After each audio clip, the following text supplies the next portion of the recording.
Ellos pueden tener la grabación aunque no hayan venido a la clase. Ok, ahora sí, me dice que ya.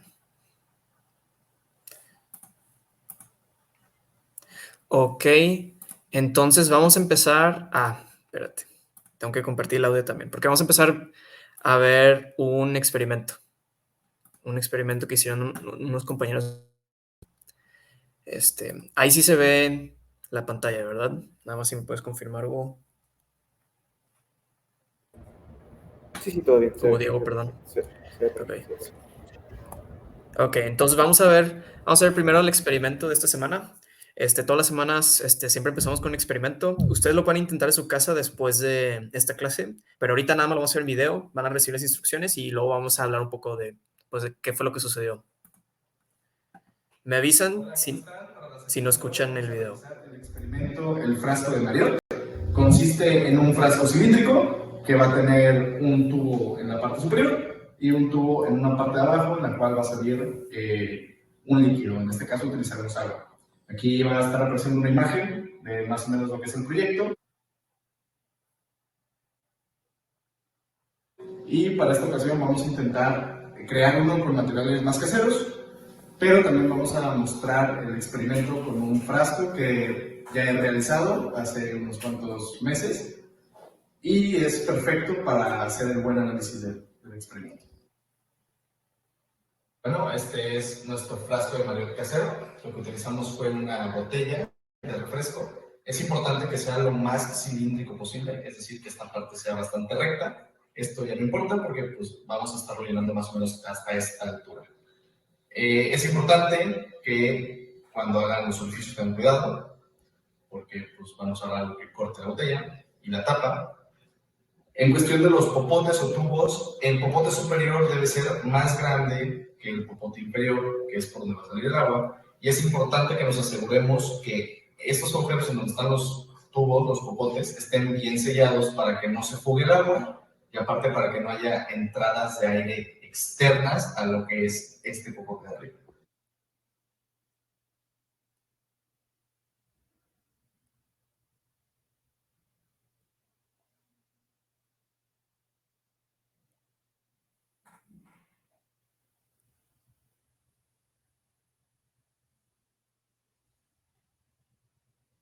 Y bueno, aquí estamos analizando el frasco de Marriott que realizamos hace unos meses.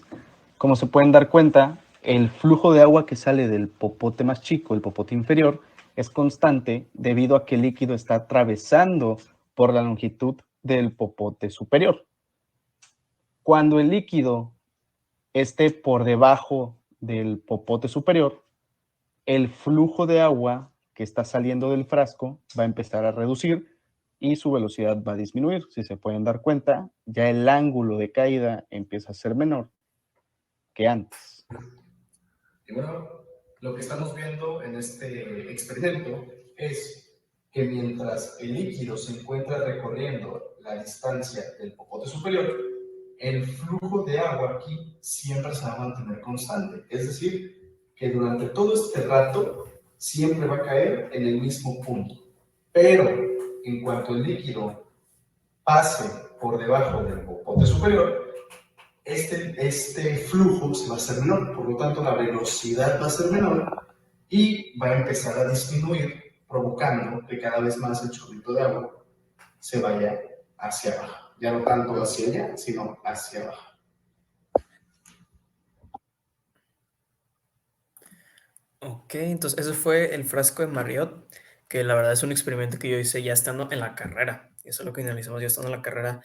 Creo que les faltó en el video explicar un poco por qué es importante este experimento en nuestra vida cotidiana. Pues como se dieron cuenta, cuando el agua estaba por arriba del popote, que estaba dentro del tubo, iba saliendo por el orificio a una velocidad constante. O sea, el flujo era constante, siempre salía igual. Y luego ya nada más bajaba del popote y ya empezaba a salir diferente. O sea, ya cada vez que había menos agua salía como que con menos fuerza. Bueno, eso es importante porque si no hubiera ese popote en toda la botella, desde un principio empezaría a salir bien fuerte y luego después saldría de que cada vez más pequeño, o sea, cada vez pues menos fuerte, menos rápido el agua.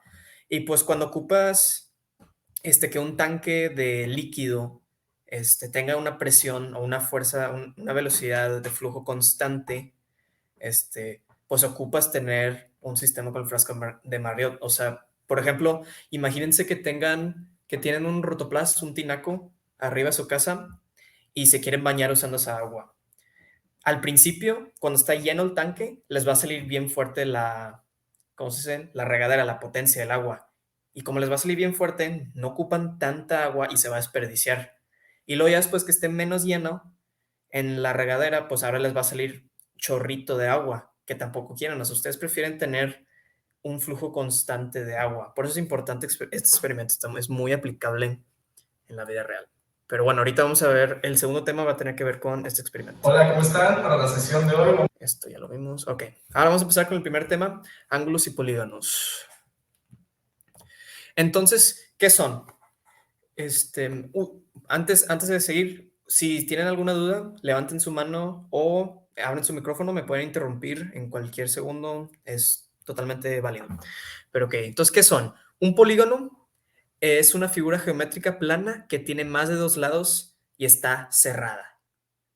Así de simple. Entonces, ¿qué es un polígono? ¿Un cubo? ¿Es un cubo un polígono? No, porque tiene que ser una figura geométrica plana.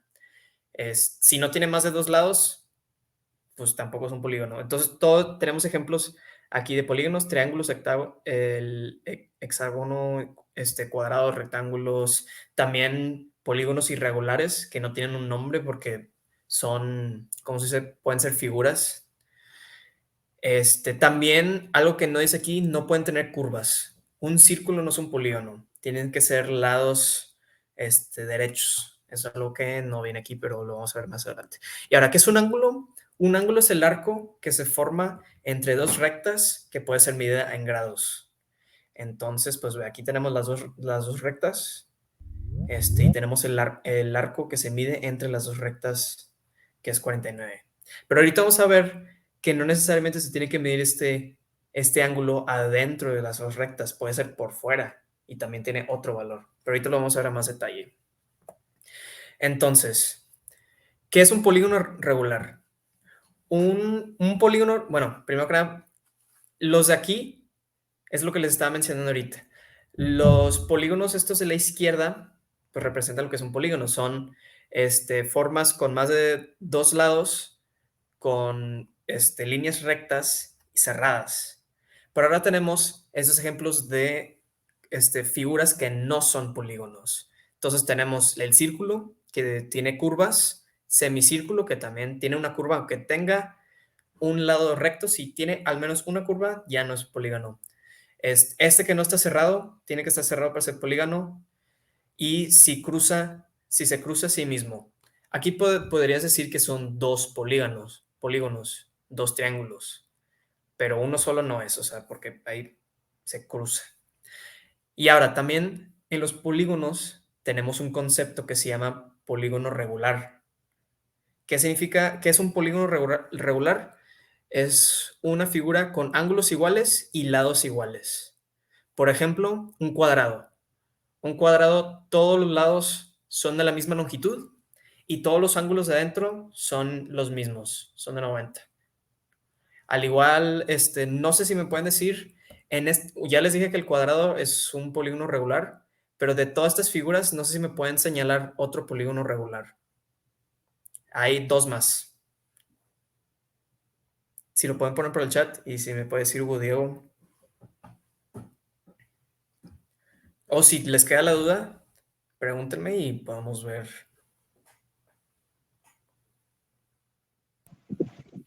Una duda. ¿Tienes duda? Sí. ¿Cuál es tu duda?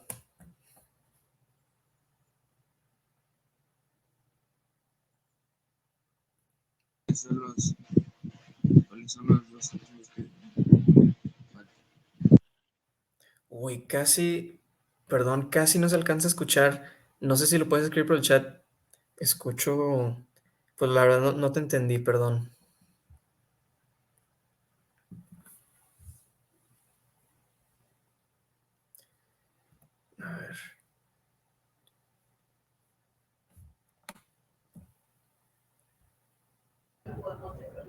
No, no te preocupes, aquí ando pendiente, nada más que no, ahora sí que... Ah, ok, que perdón, escriba. perdón.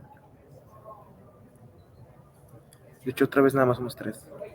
Ok, Pregunta, ojalá ahorita. ¿cuáles son los dos últimos que faltan? Ok, bueno, que los dos últimos polígonos regulares que faltan son este pentágono.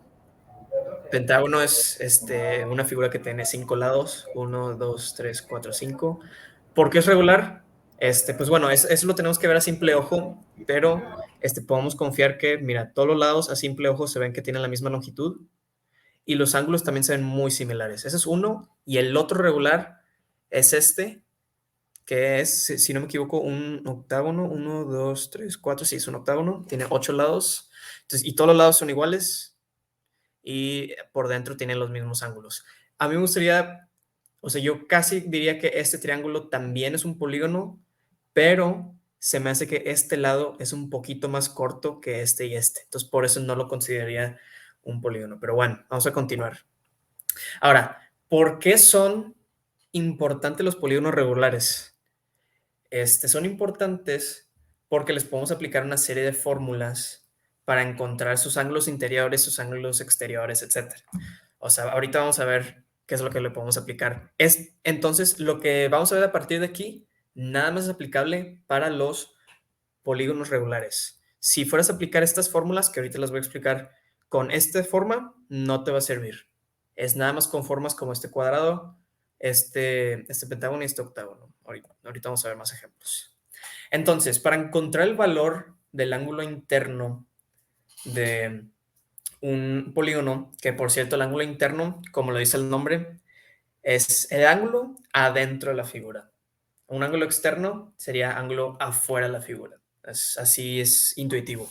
Entonces, este es un ángulo interno, este es un ángulo interno, aquí otro, otro, otro y otro. Esos son todos los ángulos internos que hay. Pero bueno, la fórmula es aplicable a cualquier polígono regular. Es n, que es el número de lados, menos 2 por 180, dividido entre n, que de nuevo es el número de lados. Entonces, en este caso, tenemos 1, 2, 3, 4, 5, 6 lados. Entonces sería 6 menos 2, que son 4. 6 menos 2, 4 por 180, que es 720, dividido entre 6, porque es nuestra n. 120. Entonces, este ángulo interior vale 120 grados. Ok. Entonces, vamos con este ejemplo. Este es un polígono regular. ¿Por qué? Todos los ángulos son iguales, todos los lados tienen la misma, pues miden igual, la misma longitud.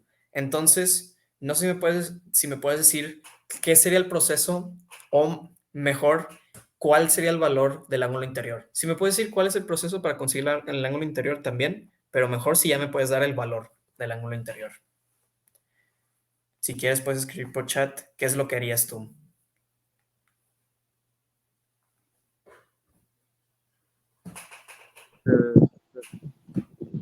Sacar el valor del cuadro. Como Sacar el...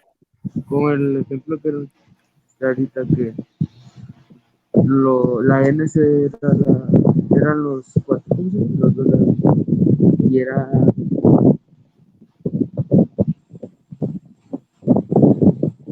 Ajá. y eso dividirlo en N, ¿no? Ok, y en este caso, ¿qué sería nuestro valor de n? Eh, tengo que sacarlo primero. Ok, pero para sacar el valor de n no ocupas la calculadora. N es el número de lados que tiene la forma, la figura.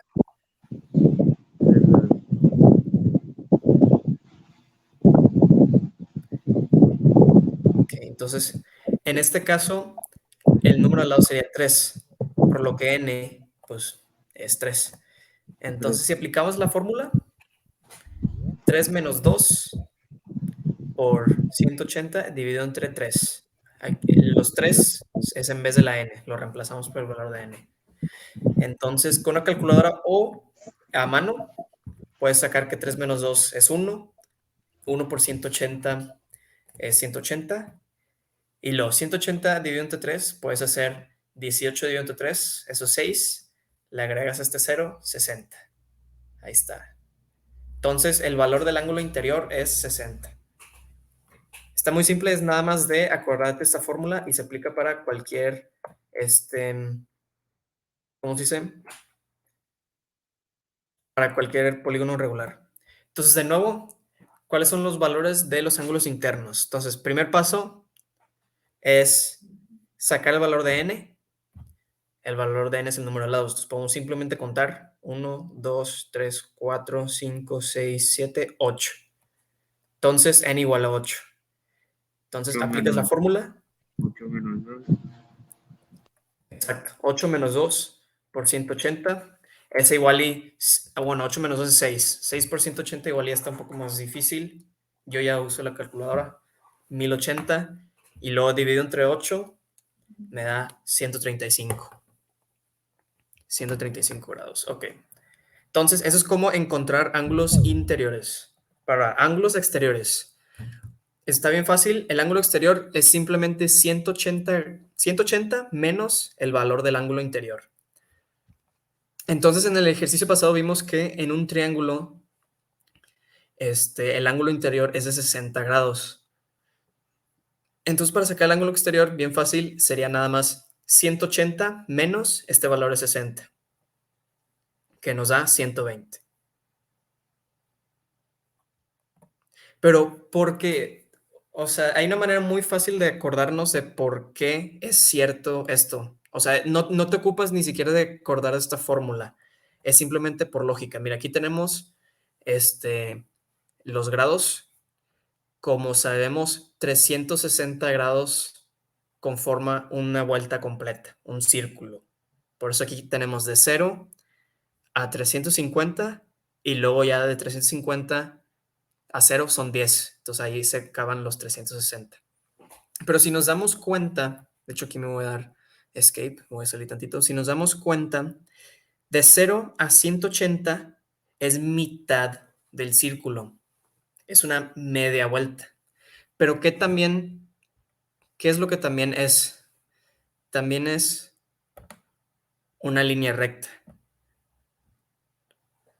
De 0 a 180 hay una línea recta. Si ves de 0 a 90, pues de 0 a 90 son dos líneas perpendiculares. Pero de 0 a 180 es una sola línea. Entonces, si nos regresamos al otro ejemplo, puedes ver que el ángulo interior con el ángulo exterior forman una línea recta. Mira, aquí se forma una línea recta. Entonces tú sabes que al sumar estos dos, o sea, al sumar estos dos ángulos, tú tienes que tener 180, porque todas las líneas rectas tienen el ángulo de 180. Entonces, si ya calculaste que una parte de esos 180 son 60, la otra parte tiene que ser los grados que faltan para llegar a 180. No sé si me expliqué. Si no, pues por favor déjame saber, pero vamos a ver un ejemplo. Pero sí, entonces nomás hay que acordarse que pues una vuelta completa son 360, media vuelta son 180 y media vuelta también es una línea. Todas las líneas rectas son de 180. Pero ok. Vamos uy. ¿Cuál es el ángulo externo? Este sí, voy a dejar que tú lo hagas. ¿Cuál es el ángulo externo? Entonces, te voy a dar cuál es el proceso para encontrar el ángulo. Bueno, te voy a dar tantito tiempo para que lo intentes tú primero. ¿Cuál es el ángulo externo? Entonces, acuérdate que sería este ángulo de aquí. No es el interno, es el externo. Si quieres, me puedes ir diciendo cuál sería tu procedimiento. ¿Perdón? 90. ¿Sería 90? Ok, no te O escuché, perdón. 60. 60 grados. 60 grados no son 60 grados este ángulo externo. No son 60 grados. Mira, el procedimiento sería, primero, tenemos una fórmula no para calcular el ángulo externo, sino para calcular el interno, ¿verdad? Entonces, primero sería, tenemos que calcular cuánto vale este interno. Entonces, aplicamos la fórmula, tenemos que primero checar, ¿es un polígono irregular? Sí, si es un polígono irregular, los lados son iguales y los ángulos parecen ser iguales. Entonces, ¿cuántos lados tiene? 1, 2, 3, 4, 5. Entonces, nuestra n es igual a 5. Entonces, ¿qué hacemos? 5 menos 2, aplicando la fórmula. 5 menos 2 es igual a 3. Por 180 entre 5, ¿no? Exacto, por 180 entre 5. Y ese nos da un valor de 108. Entonces, nuestro ángulo interno es 108. Entonces, ¿cuál sería nuestro ángulo externo?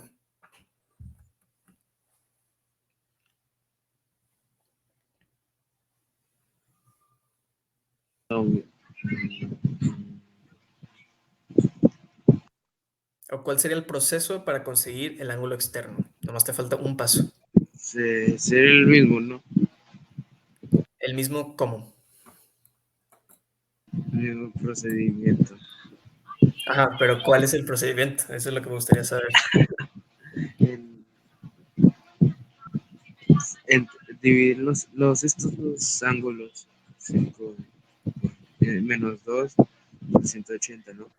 Entre 5. Ok, no. Eso me volvería a dar el ángulo interno, porque esa es la fórmula para el ángulo interno. Acuérdate lo que te mencioné. Entre el ángulo interno y el externo, mira, tenemos una línea recta. Tenemos una línea recta. Y acuérdate que las líneas rectas son de 180 grados. Entonces, si ya tenemos el interno, que son de 108, ¿cuánto nos falta para llegar a 180? Nos faltarían 72. O, si, si te sirve más, si tú lo puedes ver mejor así, puedes aplicar simplemente esta fórmula. Ya que tienes el ángulo interior, es 180 menos ángulo interior para el ángulo exterior. Así, aplicas esa fórmula y ya siempre te va a dar el ángulo exterior. Pero no sé si te quedó alguna duda, no sé si...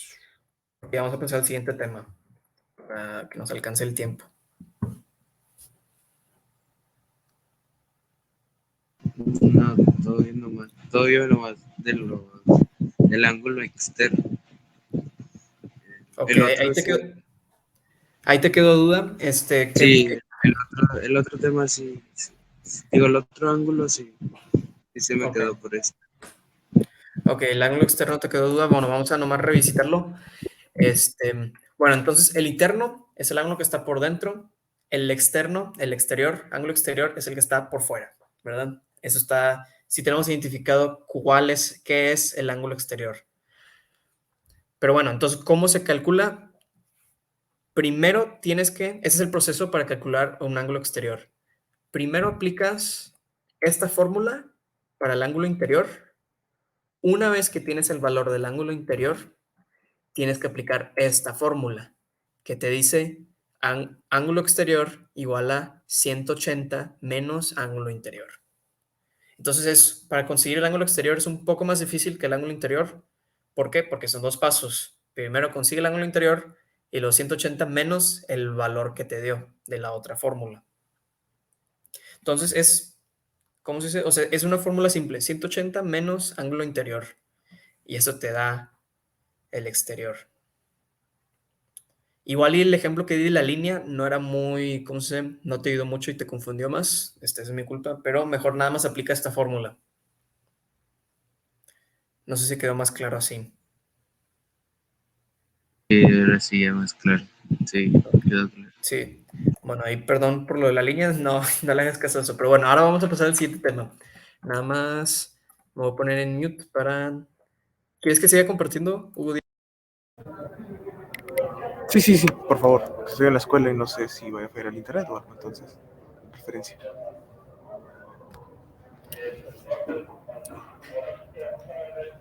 Y pues bueno, Fer, ahora sí que vamos a pasar otra vez con la parte de física. Creo que la semana pasada te diste cuenta que era un poco más teórico y esta semana pues seguimos un poco en la misma línea. Entonces vamos a empezar, que en este caso es la estructura de la materia. Pues mira, vamos a iniciar con el concepto de materia, el cual es que todo aquello que tiene masa y ocupa un lugar en el espacio. De términos sencillos, una almohada, tú mismo, de Jaime, yo, un vaso de agua, lo que es, todo lo que nos rodea es materia, todo es materia y se encuentra a nuestro alrededor. Todo eso se viene compuesto tanto por masa, átomos y moléculas, que son las cosas que vamos a desarrollar mientras vamos avanzando en la clase. De hecho, para pasar a la profundización de la primera parte, disculpa Jaime, no se ve. Bueno, sí, no se ve. Entonces, ¿No se ve la presentación? no se ve. Ahí sí, ya como que de repente se queda en negro. Ok, a ver, voy a probar a compartir y luego Sí. me vuelvo a compartir. Bueno, si quieres intenta compartir, yo no te preocupes. Bueno, ok, si puedes intentar. Sí. Bueno. Vamos a ver. Ok, ahí sí lo veo yo. Ok, vamos a ver la presentación diapositiva.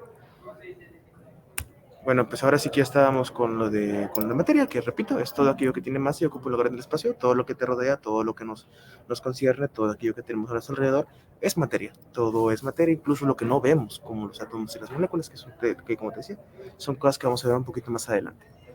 Vamos a profundizar en términos de materia, pero que va muy arraigado a lo que es la masa, ya que toda la materia tiene masa, y la masa en términos simples es la cantidad de materia que hay en un cuerpo. Esta es una característica especial de absolutamente todo lo que nos rodea. Es una característica básica, mejor dicho, de que todo aquello tiene masa, que es importante no confundir con el peso. Pues normalmente, malamente a veces decimos, no, yo peso tanto, yo peso esto y el otro, cuando realmente lo que queremos decir es que tengo tanta masa. ¿Por qué? Porque el peso ya es cuando estamos hablando ya cuando relacionamos con la fuerza de gravedad, que es la que actúa sobre que es la fuerza que tiene la fuerza que actúa entre la Tierra y nosotros, la cual nos mantiene pegados al piso, la cual tiene un valor de menos de 9.81 metros sobre segundo al cuadrado.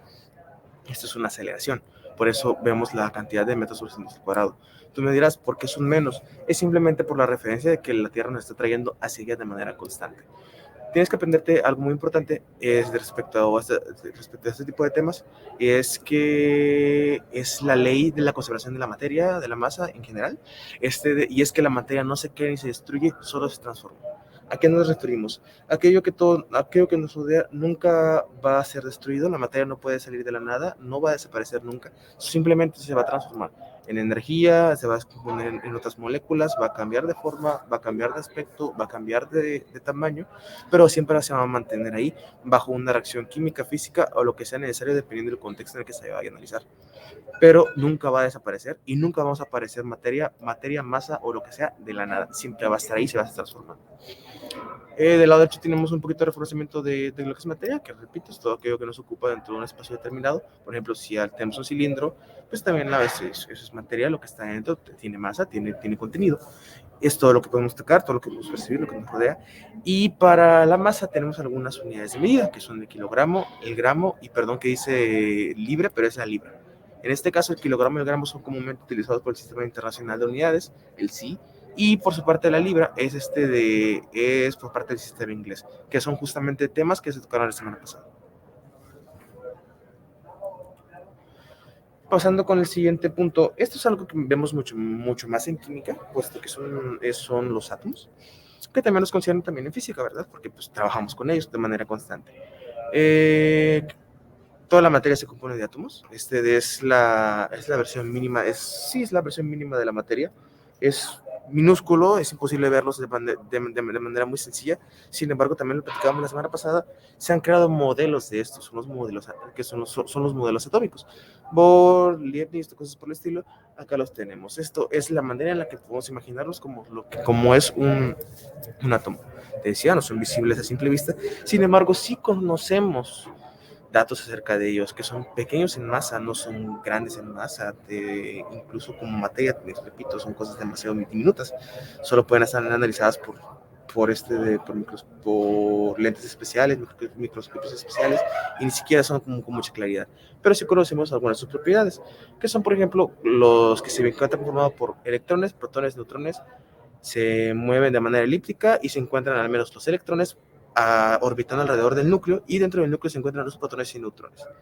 También conocemos las masas de estos, eso es un tema aparte de este, pero si te gustaría conocerlo, disculpa por no colocarlo, pero son cantidades ya previamente establecidas. Ya sabemos cuánto vale cada uno y nos ha servido para poder realizar cálculos, realizar teorías, hipótesis y algunas leyes de la electrodinámica con las que trabajamos actualmente en cualquier parte de la industria. Y por último tenemos las moléculas. Bueno, por antepenúltimo tenemos lo que son las moléculas. Si te doy un tip como para irte aprendiendo, te puedo decir que las moléculas es conjunto de átomos, porque los átomos también pueden ser, se ven también caracterizados por la tabla periódica, la de química, la típica, el hidrógeno, el helio, el argón, la plata, el oro. Pero no se ve. ¿No se ve? A ver, Yo sí lo veo, puede ser que, como si la se tarda conexión. un poco en cargar. Ajá, pues, pero en mi caso sí se ven. A ver, no sé si puedes cambiarte Sí, de diapositiva, a ver si se ve Ahí borrosa y se ve. pero dejé de compartir, creo. Permítame.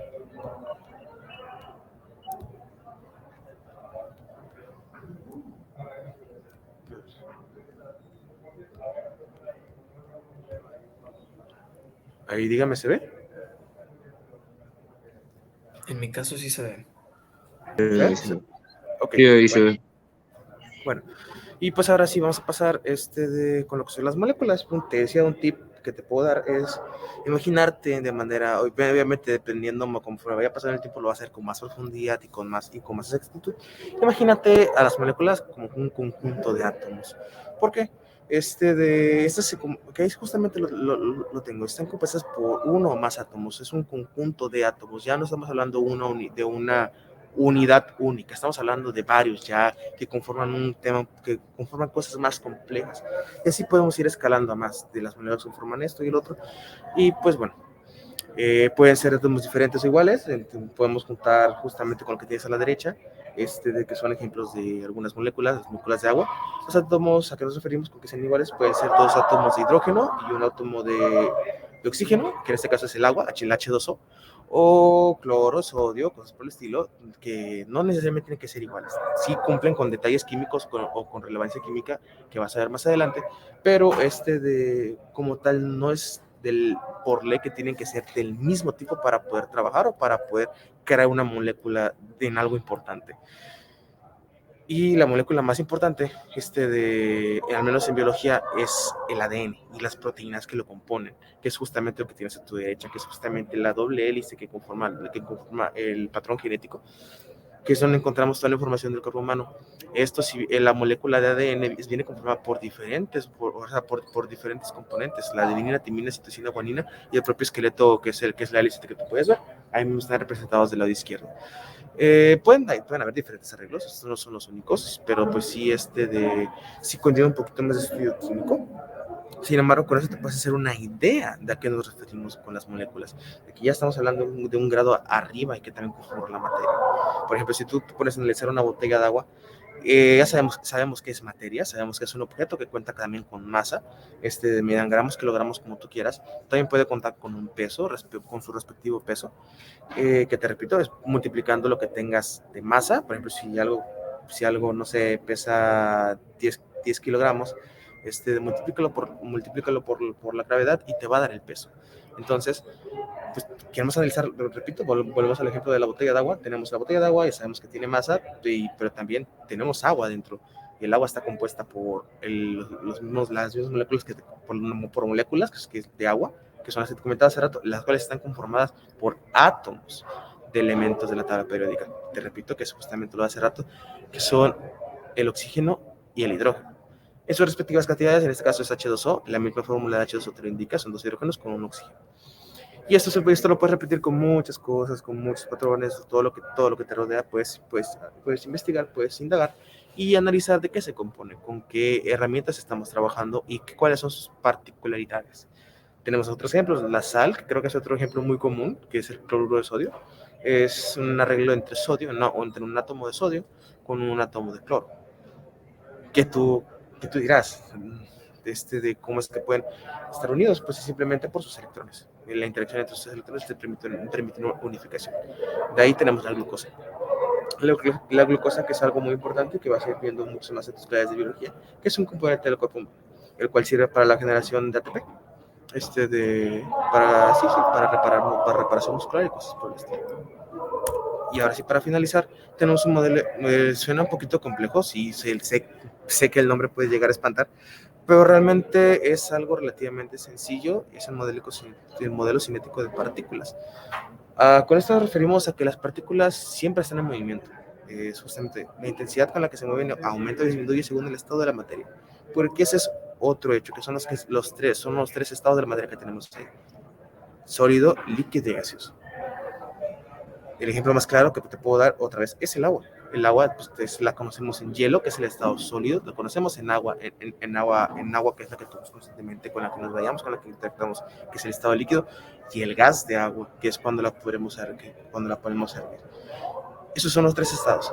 Pero ¿a qué nos referimos con el modelo cinético de partículas? Bueno, perdón, cinético molecular. Las moléculas que conforman el agua no necesariamente tiene que ser una sola molécula de H2O, son un conjunto de moléculas de H2O unidas para formar cierta cantidad de agua. Imagínatelo con canicas. Cada canica es una molécula de H2O. Si es una molécula de H2O, tenemos 100 canicas.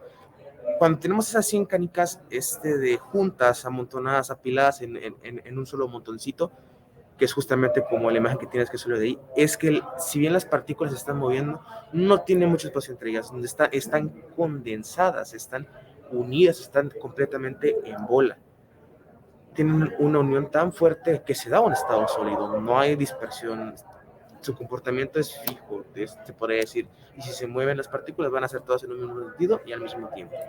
Ahora, si aplicamos calor, que entramos también en las escalas de temperatura, recordando también un poquito las clases pasadas,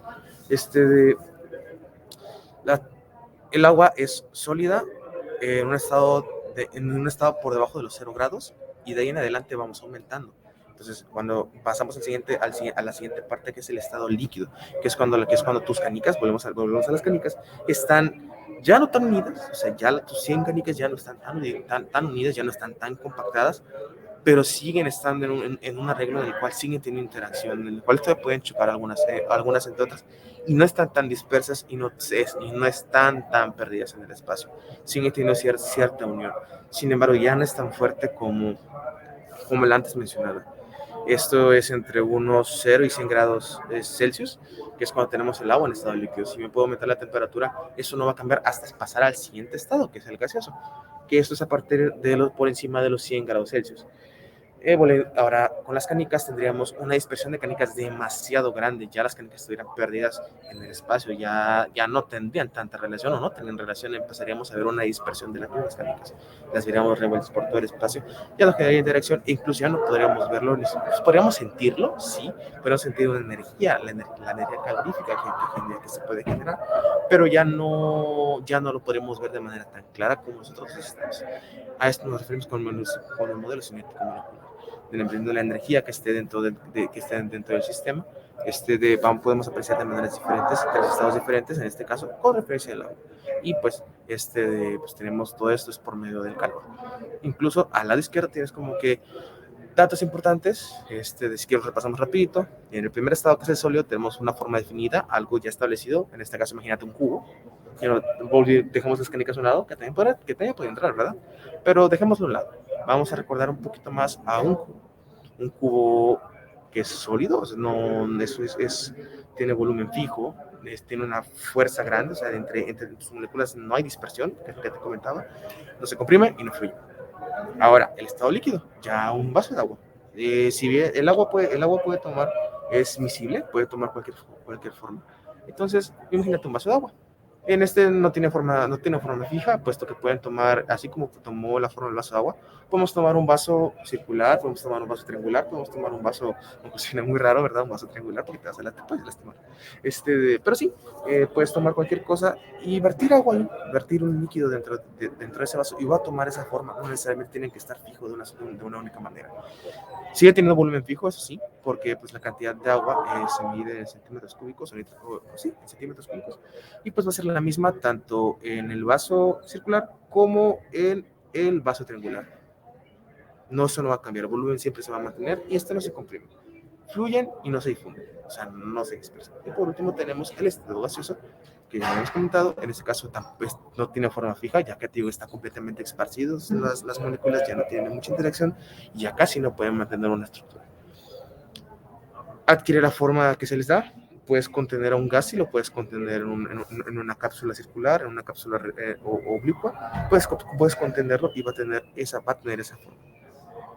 Y por último, su volumen va a ser variable, va a ser dependiendo de cómo lo comprimamos o lo expandamos.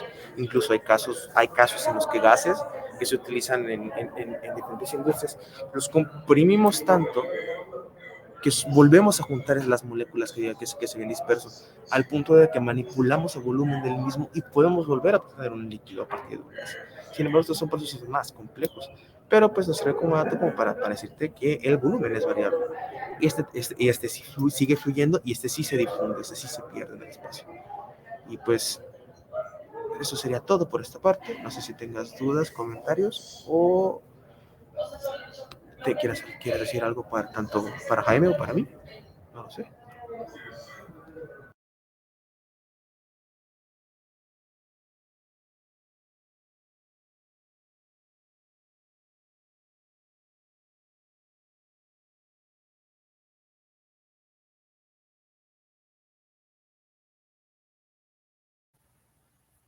¿Te quedó alguna duda, Fernando?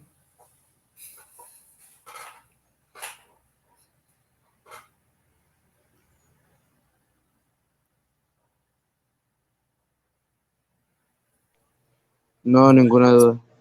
Ninguna duda, ok. Entonces yo creo que es todo por la sesión de hoy, ¿no, Hugo Diego?